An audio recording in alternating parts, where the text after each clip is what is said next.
ఈ ప్రస్తావన వచ్చిన దగ్గర నుంచి మిమ్మల్ని లైవ్లోకి తీసుకుని మేము మాట్లాడిచ్చిన దగ్గర నుంచి ఒక 30 కాల్స్ వచ్చి ఉంటాయి నాకు. అది కూడా విజయవాడ చుట్టుపక్కల అన్ని పొలిటికల్ లీడర్లు కావచ్చు, సబ్ రిజిస్టార్లు కావచ్చు, కొంతమంది రన్నింగ్లో ఉన్నవాళ్ళు, కొంతమంది మీరు తెలిసిన వాళ్ళు, మీతో పరిచయం ఉన్నవాళ్ళు. వాళ్ళలో ఒక్కళ్ళు కూడా మీ గురించి మంచిగా చెప్పట్లా. అంటే నేను is a real estate broker, mediator. అవునండి. ఇంకా పచ్చిగా చెప్పాలంటే హైదరాబాద్లో అమ్మాయిలతో వ్యాపారం చేస్తాడు. చూపిమనండి ఒక అమ్మాయితో నేను వ్యాపారం చేసినట్టు. ఏ అమ్మాయినైనా చెప్పండి. సినిమా అప్కమింగ్ హీరోయిన్లందరినీ కూడా మీరు గోవా తీసుకెళ్లి బిజినెస్ చేస్తుంటారు అనేది మీ మీద ఉన్న అలిగేషన్. చాలా మంది చెప్పింది నిజమని కాదు. ఇక్కడ మేము వచ్చిన ఆరోపణలను క్లారిటీ తీసుకునే ప్రయత్నంలో బాగా అడుగుతున్నాం. దానికి సంబంధించిన ఆధారాలు ఎక్కడ కూడా లేవండి. మీకు అది అనిపిస్తుందా? సినిమా ఇండస్ట్రీలో అప్కమింగ్ హీరోయిన్తో కానీ ఛాన్సుల కోసం వెతుక్కుంటున్న అమ్మాయిలతో మీకు పరిచయాలు ఉన్నాయి? ఒక్క నిమిషం, నాకు అర్థం. ఛాన్సుల కోసం వెతుక్కున్న వాళ్ళతో నాకు పరిచయాలు ఉన్నాయి. నాకు ఇండస్ట్రీలో చాలామంది పరిచయాలు ఉన్నమాట వాస్తవం. నేను రీతూ చౌదరి అనే అమ్మాయి ఇండస్ట్రీ అమ్మాయినే చేసుకున్నాను. ఆ అమ్మాయి ద్వారా నాకు చాలామంది ఫ్రెండ్స్ పరిచయం. అందరూ నన్ను అన్నయ్య అని పిలుస్తారు తప్ప, మేము అందరం ఫ్రెండ్ సర్కిల్లో ఉంటాము, సరదాగా ఉంటాం తప్ప ఈ రకమైనటువంటి వాళ్ళు చేయరు. నేను ఏ రోజు వాళ్ళని అడగలేదు అట్లా. ఎప్పుడు వాళ్ళని కూడా మేము చూడలేదు ఎప్పుడు అట్లా కూడా. రీతూ చౌదరికి మీకు ఎందుకు గ్యాప్ వచ్చిందండి? రీతూ చౌదరికి నాకు ఏసీబీ ఇష్యూ దగ్గర నుంచి గొడవలు స్టార్ట్ అయినండి. ఏసీబీ వాళ్ళు రీతుకు చాలా లేనిపోయినవన్నీ చెప్పారు, లేనిపోయినవన్నీ క్రియేట్ చేశారు. ఆ అమ్మాయికి లేనిపోని అసలు ఏమంటే ఒక విషయం చెప్తానండి. ఎప్పుడో గతంలో మామూలుగా ఉన్న దాని దగ్గర నుంచి తీసుకొచ్చేసి అమ్మాయికి లేనిపోని చెప్పి భయభ్రాంతులకు గురి చేసినప్పుడు ఏ ఆడపిల్ల కూడా పెళ్లి చేసుకున్నాక 1 ఇయర్కు మేము ఏసీబీ రైడ్ జరిగినంత వరకు రీతు నేను బాగానే ఉన్నామే. ఏసీబీ రైడ్ జరిగిన రోజు నుంచే నాకు గొడవలు స్టార్ట్ అయినాయి. శ్రీకాంత్ వెళ్ళిపోతాడు, జైలుకి వెళ్ళిపోతాడు, పర్మనెంట్గా రాడు అని బెదిరించి భయప్రాంతులకు గురి చేశారు రీతుని. ఆ రోజు నుంచి రీతుకు నాకు మాటలు. ఆ తర్వాత 2-3 మంత్స్ మాట్లాడుకున్నాం. ఎవరికైనా భయం ఉంటుంది కదా, ఆడపిల్లకి. నాకైనా భయం ఉంటుంది, ఆ అమ్మాయికైనా భయం ఉంటుంది. మీ ఇద్దరు లవ్ మ్యారేజ్ అండి? Inter caste marriage and love marriage? Love marriage అండి. ఓకే. ఆ తర్వాత మీరు మళ్ళీ పెళ్లి చేసుకోలేదు? ఇంకా చేసుకోలేదు. ఇంకా డైవర్స్ అవ్వలేదు రీతుకి. నాకు అట్ ప్రెజెంట్ నడుస్తుంది. మొన్న కూడా మీకు చెప్పాను. కానీ ఒక డాక్యుమెంట్ సింగ్ రిలీజ్ చేసిన దాంట్లో ఒక ప్రాపర్టీ అమ్మాయి పేరు మీద పెట్టినప్పటికీ రీతు ఒక డాక్యుమెంట్ అయితే నేను ఇప్పుడు కూడా చెప్తాను. అది ప్రేమతో చేశారా? ప్రేమతోనే చేశానండి. అది కూడా పవర్ చేశాను. జీపీఏ చేశారు?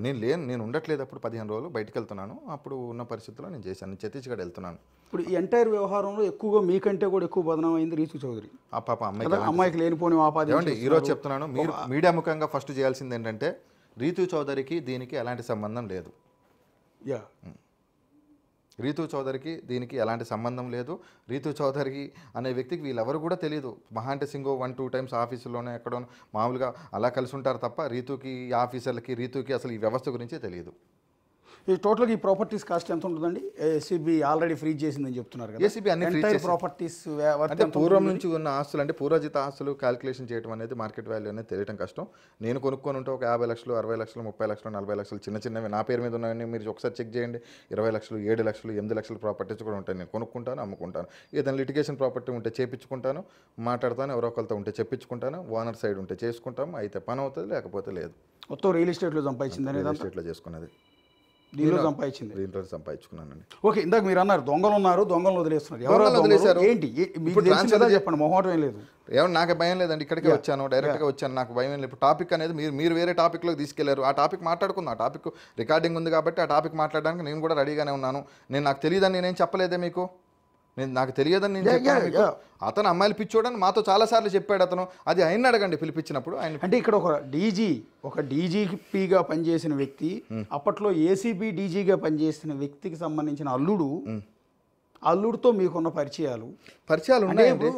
ఒక చోట ఏమన్నా జరిగితే పోయి పోలీసులకు చెప్పుకుంటారండి. అక్కడ కూడా జరగట్లేదంటే డీజీపీ దగ్గరికి పోయి ఫిర్యాదు చేసుకుంటున్నాడు. అలాంటి డీజీపీ అల్లుడే ఇలాంటి తప్పుడు పనులు చేస్తున్నప్పుడు, అతన్ని అలాంటి వ్యక్తితో మీరు కలిసి ఉన్నప్పుడు ఆటోమేటిక్గా లోకం మిమ్మల్ని తప్పట్టేది. లోకం తప్పంటదంటే అండి, అప్పుడున్న పరిస్థితుల్లో నా ఆల్రెడీ ఏసీబీ మొత్తం ఫ్రీజ్ చేసేసింది. నేను ఎంతసేపు నేనేమనుకుంటాను, నా ఆస్తులు అన్ఫ్రీజ్ అవ్వాలి, నేనేదో బయటపడాలి, నేనేదో కష్టపడి సంపాదించుకున్నాను, నా బాధలు, నాకు ఇబ్బందులు, ఈ కేసులు ఇవన్నీ నాకెందుకని ఏ మనిషి నా ప్లేస్లో మీరున్నా అదే ఆలోచిస్తారండి. నా ప్లేస్లో మీరున్నా అదే ఆలోచిస్తారు. నా ఇబ్బందులు నన్ను ఎంత ఇబ్బందులు గురి చేశారో నాకు తెలుసండి.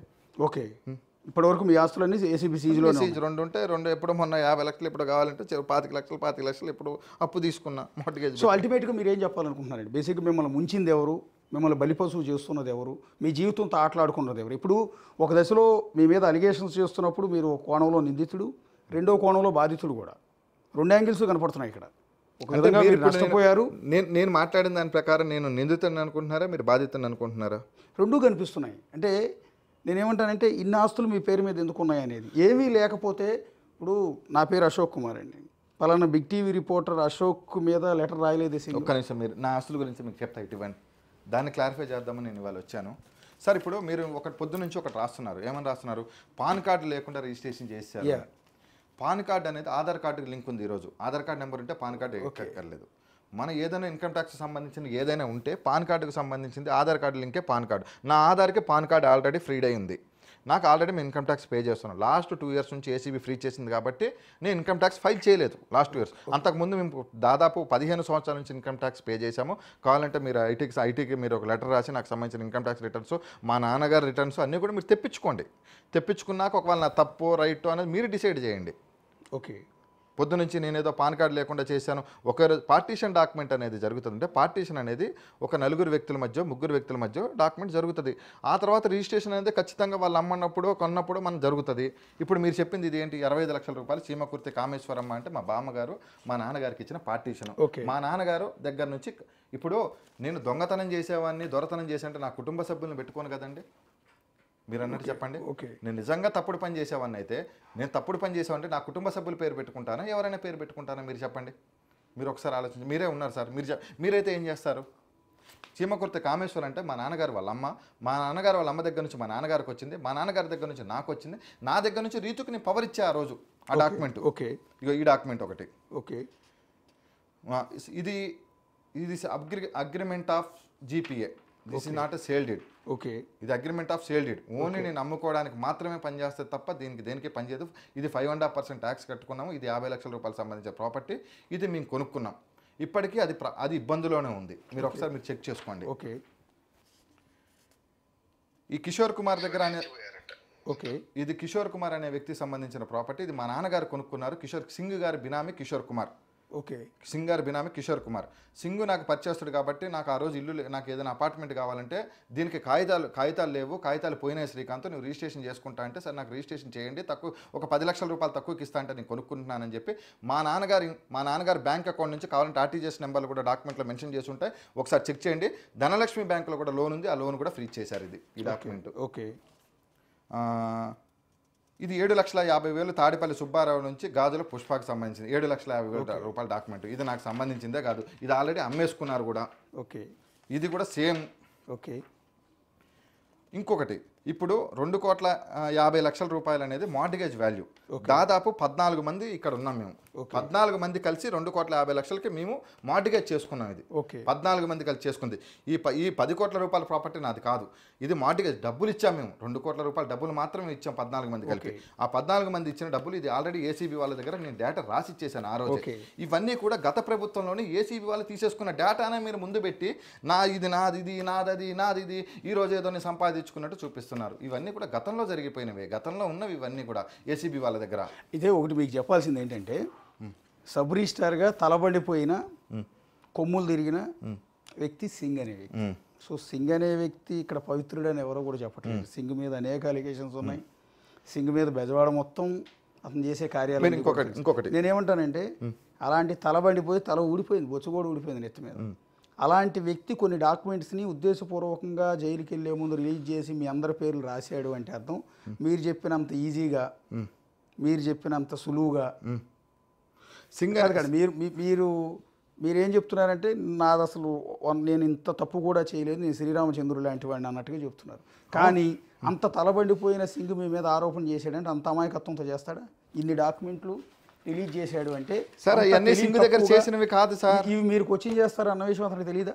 ఎవరికి? ఇవన్నీ సింగ్ రిలీజ్ చేసిన డాక్యుమెంట్స్. సింగ్ రిలీజ్ చేశాడు. అంత తెలివిగా మీరు వీటన్నిటిని ప్రతి డాక్యుమెంట్ని పట్టుకుని ఇది నాది కాదు, ఇది నాది, ఇది అని చెప్పి నేను చెప్తున్నా కదా సార్, నాకు కాదు. అంత తేలిగ్గా మీరు తప్పించుకునే అవకాశం ఉంటే ఇన్ని డాక్యుమెంట్ రిలీజ్ చేసి అంత సార్ తక్కువ. మా పేరు మీద ఉన్న డాక్యుమెంట్లు 5-6 సార్, మిగతావన్నీ వేరే వాళ్ళ పేరు మీద ఉన్నాయి కదా. ఓకే, ఇక్కడ మిమ్మల్ని సూటిగా అడుగుతున్నాండి. సింగ్ కానీ రామారావు, రాఘవరావు వీళ్ళ ముగ్గురుతోనే ఇంకా మిగిలిన సబ్ రిజిస్ట్రార్లతో అందరూ పరిచయం. అందరు నాగేశ్వర, ఇప్పుడు ఉన్న ఇబ్రహంపట్నం నాగేశ్వర పరిచయమే, తిరువూరు సబ్ రిజిస్ట్రారు జగన్ పరిచయమే, త్రిపులువి ప్రసాద్ గారి పరిచయమే, చైతన్య సార్. ఇప్పుడు టాపిక్ వచ్చింది కాబట్టి మనం వాస్తవం టాపిక్ మాట్లాడుకుందాం. మీరు అంతకుముందు గవర్నమెంట్లో ఏ తప్పు జరగలేదని మీరు అంటున్నారు కదా, అంతకుముందు గవర్నమెంట్లో చైతన్య మీద కేసు ఉన్నప్పుడు పడమట సబ్ రిజిస్టర్ ఆఫీసులో నైట్ ఎఫ్ఐఆర్ ఆపేసి నైట్ ఎందుకు చైతన్యాన్ని ఏసీబీ వాళ్ళు పట్టుకుందాం అని చెప్పేసి ఆ క్షణంలో ఎందుకు ఆగిపోయారు ఏసీబీ వాళ్ళకి? ఎవరి వల్ల ఆగిపోయారు ఏసీబీ వాళ్ళు? ఇంకో సబ్ రిజిస్టర్ పడమట సబ్ రిజిస్టర్ రాఘవరావు తర్వాత పడమట సబ్ రిజిస్టర్ చైతన్యాన్ని ఏపీయటం కోసం రాఘవరావు మీద రైడ్ జరిగింది. ఓకే, పోస్టింగ్ కోసం. రాఘవరావు ఎవరైనా ఐపీఎస్ అధికారికి తమ్ముడు అయినా? ఐపీఎస్ అధికారికి బంధువు కాదు కానీ ఐపీఎస్ అధికారికి చాలా క్లోజ్. ఓకే ఓకే, నేను ఆయన పేరు చెప్పాలనుకోవట్లేదు ఎందుకంటే ఇది 2014-19 టీడీపీ హయాంలో. ఓకే, మరి ఆ రోజు ఎందుకు చైతన్య మీద అయిన ఎఫ్ఐఆర్ని ఎందుకు ఆపేశారు? పిహెచ్డి రామకృష్ణ గారిని అడగండి ఒకసారి, ఆయన సిన్సియర్ ఆఫీసరే. నాకు తెలిసినంతవరకు ఆయన కలుద్దామని చాలాసార్లు నా బాధ చెప్పుకుందామని నేను వెళ్తే ఏ రోజు ఆయన నన్ను కింద ఆఫీసర్లు జేడీ గారు కానీ వాళ్ళు ఎవరు కూడా నన్ను పోనిచ్చేవాళ్ళు కాదే.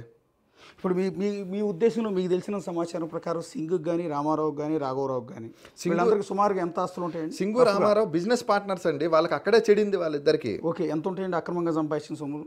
అంటే ఇప్పుడు నేను చెప్తానండి, అది రేపు పొద్దున్న నన్నే చూపిమంటే నేను ఎక్కడి నుంచి తెచ్చి చూపిస్తా? ఊరికి రఫ్గా సుమారుగా 800 సింగ్ ఇంకొక 50 సంవత్సరాలు జైల్లో ఉన్నా కానీ ఆయన రోజు ₹1,00,000 తిన్నా కానీ అరగదండి, అంత ఆస్తి ఉంటుంది సింగికి. రామారావు అనే వ్యక్తి ఎప్పుడో దాటిపోయాడు. ఇప్పుడు అమెరికా పారిపోయాడని చెప్తున్నారు. మరి ఎలా వెళ్ళిపోయాడు రామారావు? దీనికి ఆన్సర్ ఎందుకు లేదు? శ్రీకాంత్ పారిపోయాడు అని వేస్తారు, శ్రీకాంత్ వెళ్ళిపోయాడు అంటాడు. ఏసీబీ వాళ్ళు నాకు సార్ ఇప్పుడు ఒక కేసులో నేను ఉన్నప్పుడు ఏసీబీ నాకు నోటీస్ పంపాలి కదా. గతంలో డేట్ లేకుండా నోటీస్ పంపించి సింగు దొరకముందు, సింగు దొరికాక నాకు నోటీస్ పంపిస్తే ఖచ్చితంగా నేను రియాక్ట్ అవుతాను. మీ మీడియాకి ఎప్పుడు వాళ్ళు శ్రీకాంత్ గారు మీరు కూర్చున్నారు కదా అని మీరేం దోషి కాదు, మీరు ముద్దాయి కాదు, ఆరోపణలు ఎదుర్కొంటున్న వ్యక్తి మాత్రమే. వాళ్ళు మీరు ఎక్కడ కూర్చున్నారు నేను అడుగుతున్నాను కదా అని మీరేం దోషి కాదు. ఫస్ట్ ఆఫ్ ఆల్ గుర్తుపెట్టుకోండి. ఫస్ట్ ఆఫ్ ఆల్ ఒక టీవీ స్టూడియోకి మిమ్మల్ని పిలిపించి మరి కూర్చొని మాట్లాడుతున్నామంటే మీ మీద ఆరోపణలు మాత్రమే నమ్ముతున్నాం, నిజాలని అనుకోవట్లేదు. వచ్చిన ఆరోపణలు మీ మీద సింగ్ చేసిన ఆరోపణలు ఇంకొంతమంది చేస్తున్న ఆరోపణల మీద మీ ఆన్సర్ని జనాలకు చెప్పిస్తున్నాం. ఇక్కడ అదే రామారావుని ఇక్కడ కూర్చోబెట్టలే మేము. నేను ఇన్ని చెప్పాను కదండి. మరి నేను 3 రోజుల క్రితమే దశరామరెడ్డి పేరు చెప్పేశాను, కేఎన్ఆర్ పేరు చెప్పేశాను, ధనుంజయ రెడ్డి, వీళ్ళందరూ ఎందుకు మాట్లాడలేపారు 4 రోజుల నుంచి ఈ రోజు వరకు? ఎవరు ఒక్కడు కూడా నోరు ఇప్పట్లేదు. ఎందుకు ఇప్పట్లేదు? అంబటి రాంబాబు వచ్చి ఎవరో చీమకుర్తి శ్రీకాంత్ అని మాట్లాడేసి వెళ్ళిపోయాడు. ఎందుకు వీళ్ళందరూ మాట్లాడట్లేదు? నా ఫోన్ వాళ్ళు అంటున్నది ఏంటంటే వైఎస్ఆర్ కాంగ్రెస్ పార్టీ వాళ్ళు ఒక కేసు పెట్టారు, మా బిగ్ టీవీ మీద కూడా ఒక కేసు పెట్టుకునేయండి. అసలు చీమకుర్తి శ్రీకాంత్ అనే వ్యక్తి ఎవరో మాకు తెలియదు. ఫస్ట్ ఆఫ్ ఆల్ చీమకుర్తి శ్రీకాంత్కి కేఎన్ఆర్కి లింక్ పెడుతూ తప్పుడు కథనాలు రాశారు అని అసలు మీరు ఎవరు వాళ్ళకి రిలేటెడ్? చీమకుర్తి శ్రీకాంత్ నేను చెప్పిన పేర్లకు తెలియదని అంటున్నారు కదా. కేఎన్ఆర్ అనే వ్యక్తి నాకు తిరుపతిలో దర్శనం చేయించాడు, ఆ డేటా తెప్పించుకోండి, పరిచయం లేదని చెప్తున్నాడు కదా అంబటి రాంబాబు, దట్స్ ఫైన్, అది పక్కన పెట్టేసండి. దశరామరెడ్డి వెస్టిన్ హోటల్లో నా పేరు మీద బుకింగ్ అయి ఉంటుంది. ఆ రోజు దశరామరెడ్డి రోజు ఎందుకు వెస్టిన్ హోటల్లో స్టే చేశాడు అది అడగండి. దశరామరెడ్డి గారు నేను చాలాసార్లు కలిశాము బయట, అదొకసారి అడగండి. ఇవన్నీ చెప్తే జాఫర్ అనే అకౌంట్ ఓపెన్ చేయండి, నా అకౌంట్ నుంచి డబ్బులు వెళ్ళినాయో లేదో అప్పుడు అడిగితే కూడా నేను పంపించాను, అది కూడా చెక్ చేయండి. ఎవరో తెలియదు అని తప్పించేసుకొని వెళ్ళిపోతే ఎక్కడికి పోరు కదండి. దశరథరామరెడ్డికి మీరు ఇక్కడ వెస్టిన్ హోటల్లో రూమ్ చేసి చూడండి, ఇవాళ ఎవరో తెలియదు అంటున్నారు కదా. ఓకే, శ్రీకాంత్ ఎవరో తెలియదు అంటున్నారు కదా. ఇప్పుడు దశరథరామరెడ్డి రన్నింగ్లో ఉన్నాడండి జాబు. ఆయన అంతకుముందు జైలు శాఖ సూపరింటెండెంట్ నుంచి రీసెంట్గా వేరే మన గవర్నమెంట్ వచ్చాక ఏదో ఇచ్చారు ఆయనకి. ఆయన పోస్టింగ్లో ఉన్నాడు మన గవర్నమెంట్లో, రన్నింగ్లోనే ఉన్నాడు, టీడీపీ గవర్నమెంట్లో పోస్టింగ్లో ఉన్నారు ఆయన. ఓకే, ఆయనకి మీరు రూమ్ ఎందుకు బుక్ చేశారు? మీరు ఎందుకు రూమ్ బుక్ చేశారు ఆయనకి? అప్పుడున్న పరిచయంతో చేశాను. ఓకే, అంటే దశరథ తెలియదు అంటున్నారు కదా. శ్రీకాంత్ ఎవరో తెలియదు అంటున్నారు. ఇప్పుడు మీరు అన్నారు కదా శ్రీకాంత్ ఎవరో తెలియదు అంటే, శ్రీకాంత్ ఎవరో తెలియదు రమ్మనండి ఒకసారి. వాళ్ళకి వెనకాల డబ్బులు ఉంటాయండి, నా అన్ని ఫ్రీజ్ చేసుకున్నారు, నేను రూపాయి ఖర్చు పెట్టుకోలేను బయటకు వచ్చి.